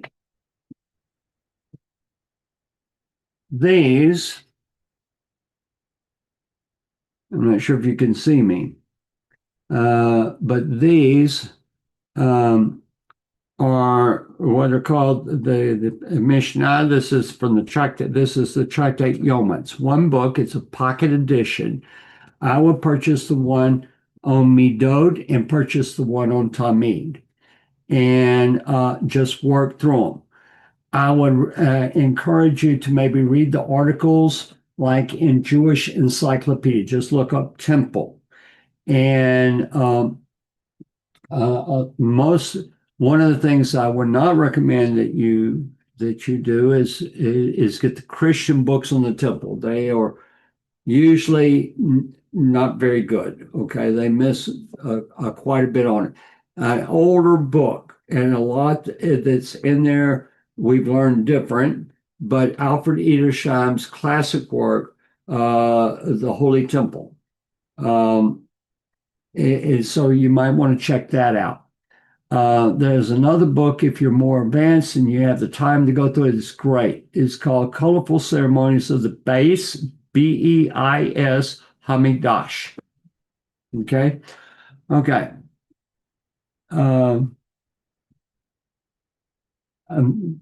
I've got my book, Measure the Pattern, would be one that you might try. All right.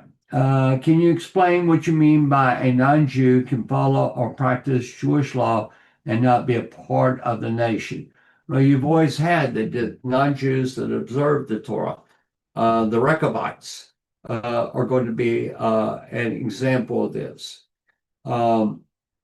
You have, of course, the Rechabites are going to be what were called Kenites, but you have a number of individuals that we see in the scripture that are doing that. And all along the way, from the beginning, there have been non-Jews that have been involved.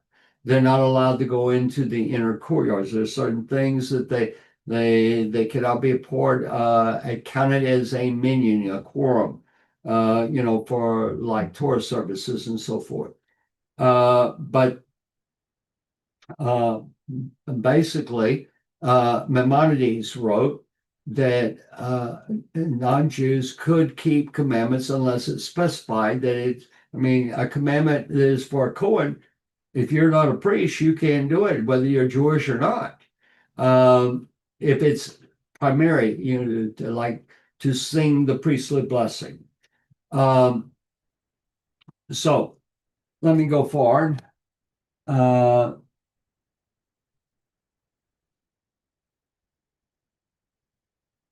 All right, if you can touch the vessels as they have not been purified yet, then why can't we go on to the Temple Mount past the known Sereg barriers? Because that area has an eternal sanctification.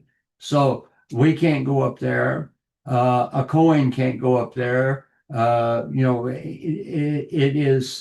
Was one of the big issues back in 67 that Rabbi Gorham was saying he knew the areas they could go in, and he was getting a lot of flack. Yeah, what Agar says, the mount has not lost its sanctity.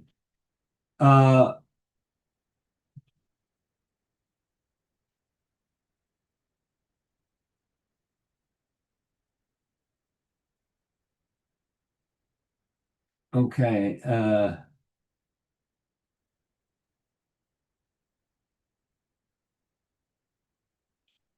All right.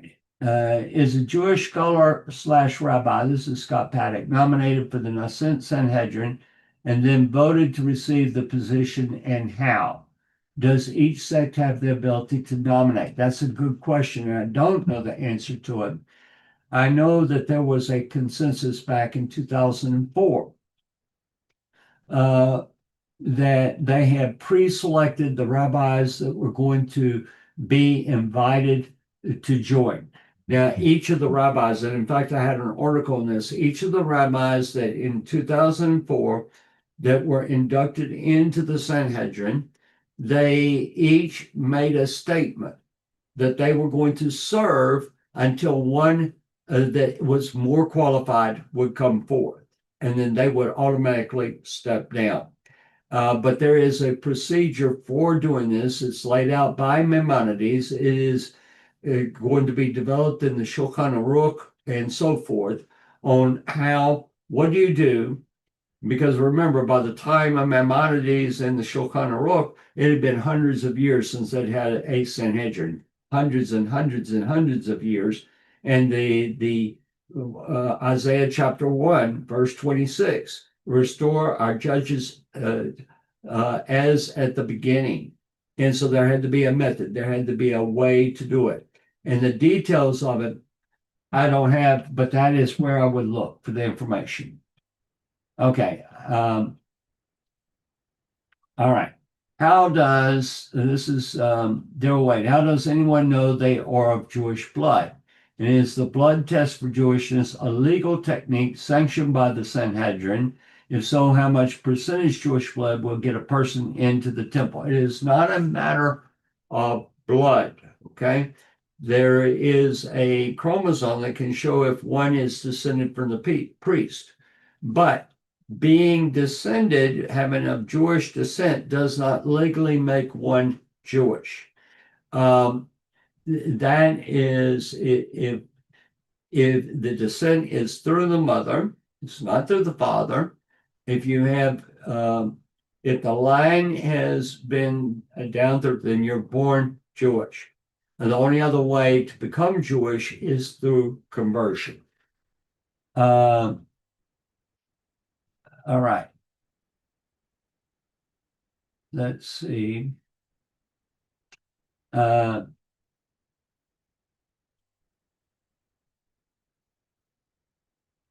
right. Yes, the Sanhedrin declared that the red heifer offering, it's not called a sacrifice. Okay, the red heifer slaughtering is the word. This past summer is a practice run. That's correct. And also the Temple Institute came out with a statement, and I believe they were basically said, you've got to clear this thing up. And they came out with a very concise but very good statement. All right, let me see.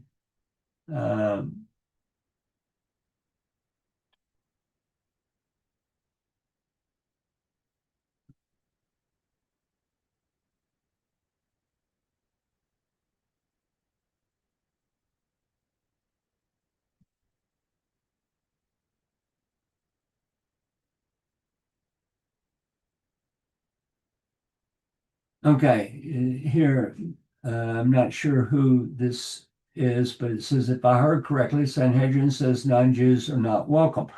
And actually, they didn't say that. In fact, they formed a special court for B'nai Noach, that is for non-Jews. What it's saying is that non-Jews cannot handle the ashes of the red heifer.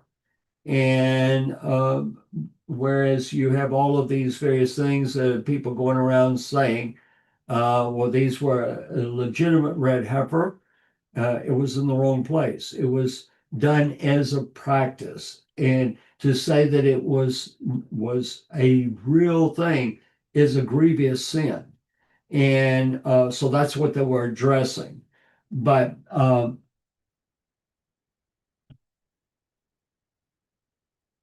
okay.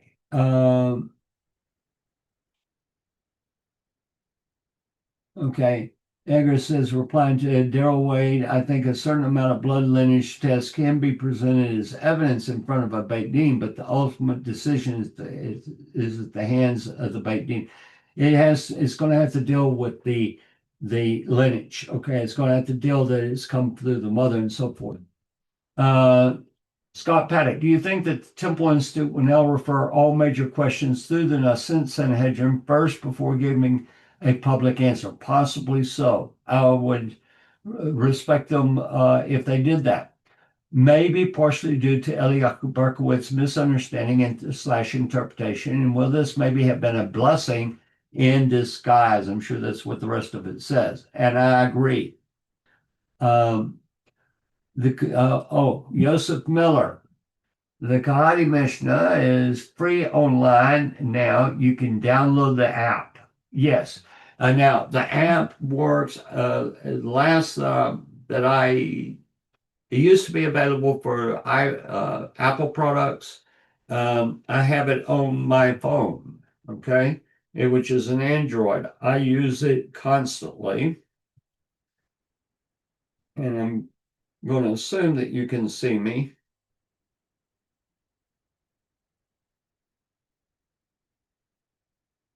Here's my Kahati Mishnah right here.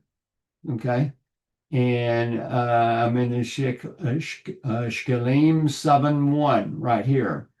And so here's the Hebrew, here's the English, and it's great. And it does. So, yeah, thanks for pointing that out. Okay.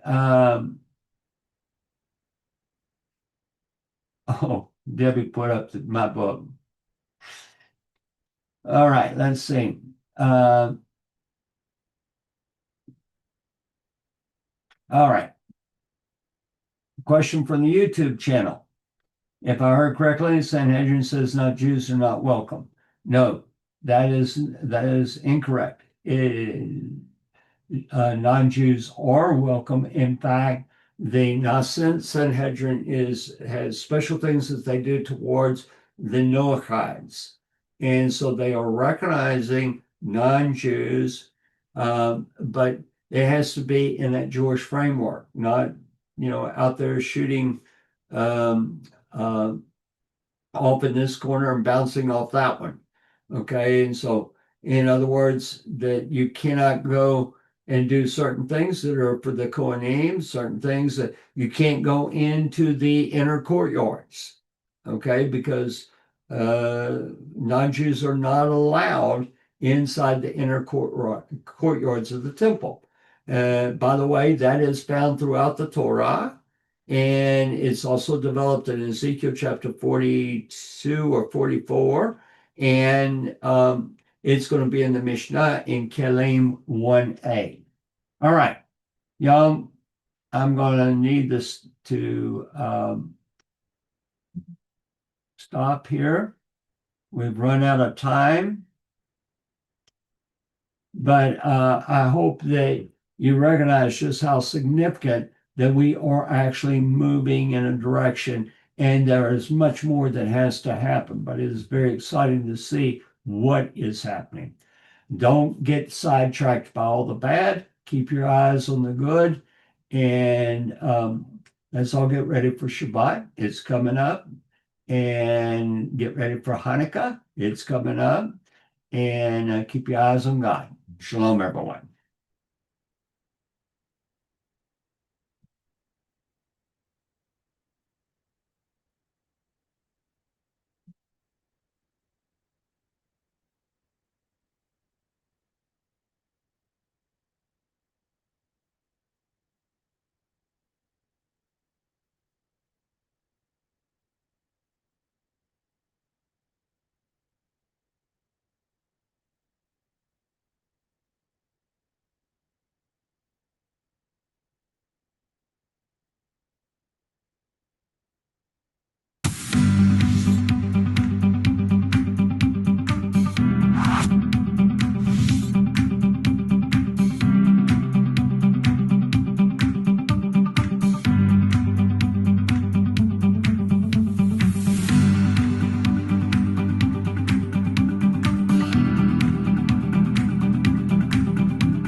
Shalom, mi nombre es Gabriel Gallegos. Saludos a todos aquellos seguidores de Active Ministries.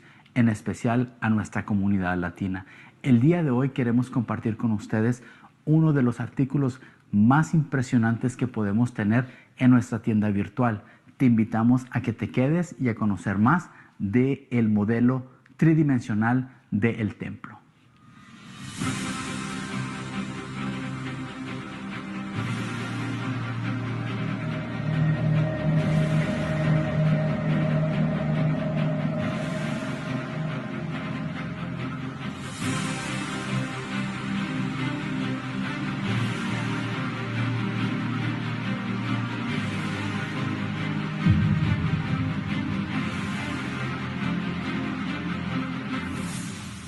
Les presento el nuevo modelo del templo.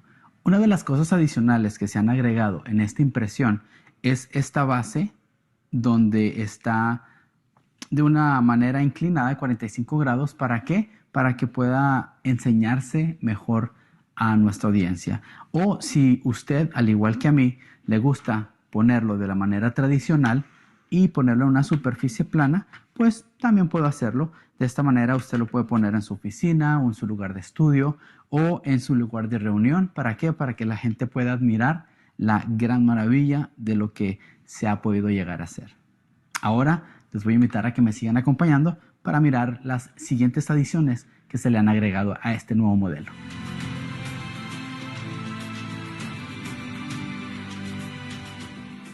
Uno de los nuevos aspectos de este nuevo modelo tridimensional son los colores que se han añadido, como el color oro, el color blanco, un café y un café un poquito más claro. Podemos mirar el color blanco en los 15 escalones que están en el atrio de las mujeres, como también en las 4 lámparas. Podemos mirar el color blanco en el misbeaj, en el altar, como también en los 2 escalones que están entre el ulam y el altar. Podemos encontrar este color blanco también en estos pequeños mikvaot o también baños de inmersión que se han añadido. También podemos apreciar en el misbeaj, el altar, se agregaron a color las 3 fogatas y en el centro podemos encontrar de color café más claro las cenizas del altar. Otro de los buenos beneficios de este modelo es de que los edificios adicionales, el techo puede ser removido.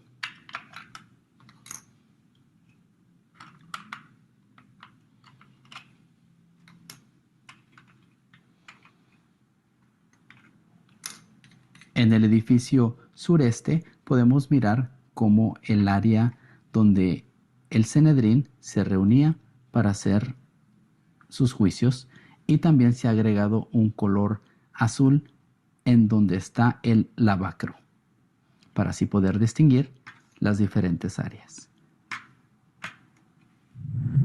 Les agradecemos mucho a cada uno de ustedes, especialmente a la comunidad latina, por estarnos acompañando. Pueden ir a Jerusalem Temple Studies y buscar la opción tienda o store en inglés y luego buscar modelos del templo y ahí podrán obtener el suyo. Bendiciones y gracias por su apoyo. Shalom.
ustedes Gabriel Gallegos. Saludos a todos aquellos seguidores de Active Back Ministries, en especial a nuestra comunidad latina.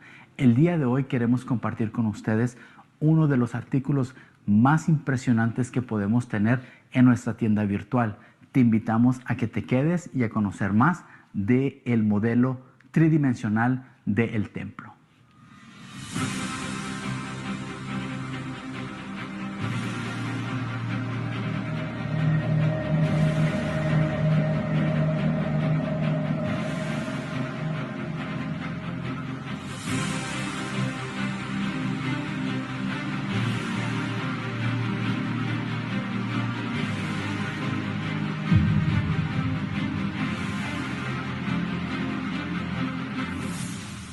Les presento el nuevo modelo del templo.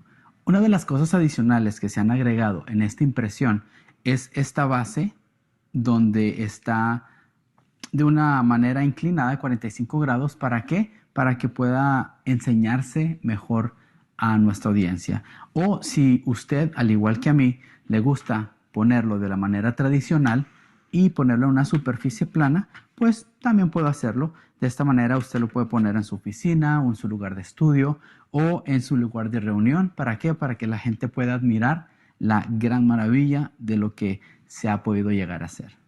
Ahora les voy a invitar a que me sigan acompañando para mirar las siguientes adiciones que se le han agregado a este nuevo modelo.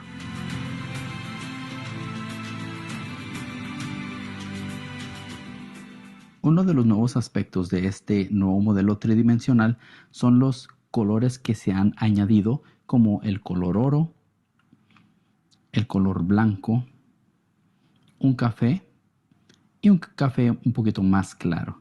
Podemos mirar el color blanco en los 15 escalones que están en el atrio de las mujeres, como también en las 4 lámparas.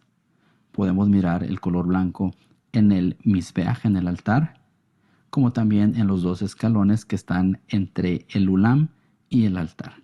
Podemos encontrar este color blanco también en estos pequeños mikvaot o también baños de inmersión que se han añadido. También podemos apreciar en el misbeach, el altar, se agregaron a color las 3 fogatas y en el centro podemos encontrar de color café más claro las cenizas del altar. Otro de los buenos beneficios de este modelo es de que los edificios adicionales, el techo puede ser removido.